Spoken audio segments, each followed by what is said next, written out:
Master Jet, totoo bang last na PBB natin ito? Next year ay wala na. Ang totoo po dyan ay mayroon pa po tayong iisa na hihintayin na performance-based bonus at yun po ay para sa year 2023. Yun kasing suspension dito po sa AO25 at yung I guess EO80 ba yun na siya pong sanhi ng pagkakaroon po natin ng performance-based bonus.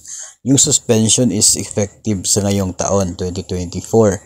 So yung PBB at saka po yung PEI by next year or for the year yung PBB for the year 2024 ay wala na, no? 2023 lamang yung last ng performance based bonus. Yun ay under evaluation pa sa ngayon yung eligibility ng mga government offices.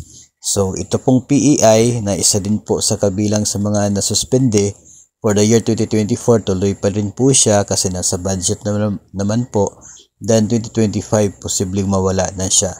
At papalitan ba ito? Yun po ay depende sa magiging resulta ng recommendation nito pong binuo na technical working group. They are expected to provide their proposal within 6 months mula po sa paglabas ng AO61.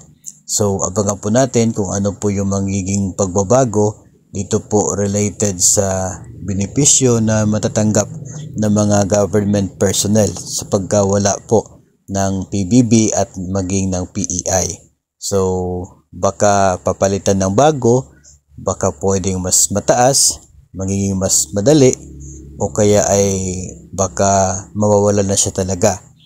Depende po yan. So, hopefully hindi po siya mawala ng lubusan without any replacement kasi nga pag good vibes ito, no? Marami nag-aabang nito kahit medyo matagal pero at least meron po tayong hinihintay at dumadating sa atin na biyaya. So we're looking forward sa magiging resulta niyan and I'm sure na magiging available naman po in public na magiging susunod na mangyayari para po sa atin, especially sa ating benefits related po, no, sa pag-suspend ng ito pong performance-based bonus.